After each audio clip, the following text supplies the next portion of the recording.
اچھا یہاں پہ جتنی ویڈیوز آپ ہی ہم دیکھتے ہیں ایک فیل ہوتا ہے کہ جیسے نا کوئی رافضی بیٹھ کے نا اپنے اسٹیج کے اوپر لگا ہوا ہے, اور یہ ایک فیلنگ ایک آتی ہے کیونکہ جب باغ فدق کی بات آتی ہے, آج سے 6 سال پہلے آپ نے کہا تھا کہ میں ایک کلپ بناؤں گا اور جیسے میں پورا ڈیٹیل سے سرچ کر کے چیز نکال کے لاتا ہوں, میں 4-5 گھنٹے 6 گھنٹے کا کوئی کلپ بناؤں گا. وہ 6 سال گزر گئے ہیں.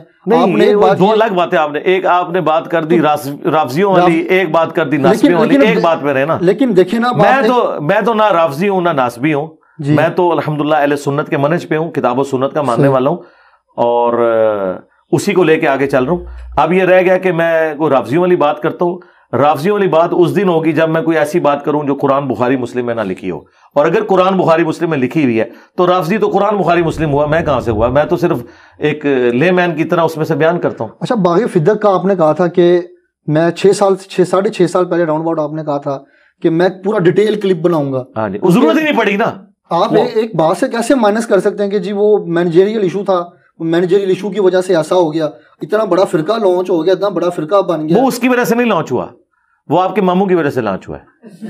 ہاں یہ ذہن میں رکھیے گا, یہ جو شیعہ فرقہ ہے یہ بائی پروڈکٹ ہے ناصبیوں کی. جب شیعہ نے علی پہ مظالم ہوئے بنو امیہ کے دور میں, حضرت علی پہ لعنتیں کی گئیں, تو وہ غصہ جمع ہوتے ہوتے یہ اینڈ رزلٹ نکلا. جس طرح میں آج آپ کو بتاتا ہوں کہ آپ کے ایکس آرمی چیف نے جاتے ہوئے آخری تقریر کی ہے کہ 70 سال سے فوج قربانیاں دے رہی ہیں, لیکن دنیا میں سب سے زیادہ گالیاں ہماری فوج کھاتی ہے, باوجود اس کے کہ سب سے زیادہ قربانیاں ہم لوگ دیتے ہیں. تو انہوں نے کیا کہا کہ اس کی ریزن یہ تھی کہ ہم پالیٹکس میں دخل دیتے تھے, اب ہم نہیں دیں گے. یہی کہا نا انہوں نے. تو انہوں نے ایک ریزن بتائی کہ یہ ایک دن میں نہیں ہوا, 70 سال کا غصہ جمع ہوا ہے, جو اینڈ میں آج اس حالت میں نکلا ہے کہ اس وقت پاکستان کی کوئی پولیٹیکل جماعت 2 بول ہمدردی کے فوج کے لیے بولنے کے لیے تیار نہیں ہے. اس کی وجہ ان کی پالیسیز ہے پیچھے کی. اب انہوں نے ٹھیک کیا نا, تو اب ذرا رکو, ذرا صبر کرو, آگے چلو, اتنی جلدی تو نہیں ہوگا. تو یہ جو اس وقت اینٹی فوج بیانیہ آیا ہے نا, یہ بائی پروڈکٹ ہے اس کا جو انہوں نے لچ تل کے رکھا 70 سال تک پالیٹکس میں. اب یہاں پہ ہے, جب یہ لچ تل کے رکھے گی بنو امیہ 60 سال تک ممبروں پہ حضرت علی پہ لعنت کروائے گی, تو اس کا اینڈ رزلٹ پھر یہ نکلے گا کہ رافضیت کا فتنہ اٹھے گا. تو پھر اب آپ صبر کریں گے, آپ طریقے سے آپ نے اس مقدمے کو لے کے چلنا ہے. اس مقدمے کو لے کے چلیں گے اور ان کو بتائیں گے کہ یہاں پہ معاملہ مس ہینڈل ہوا, یہاں پہ آپ کا موقف غلوب پہ مبنی ہے, جس طرح ہم نے بتایا. ہماری اس پلیٹ فارم کے ساتھ کتنے لوگ اٹیچ ہیں.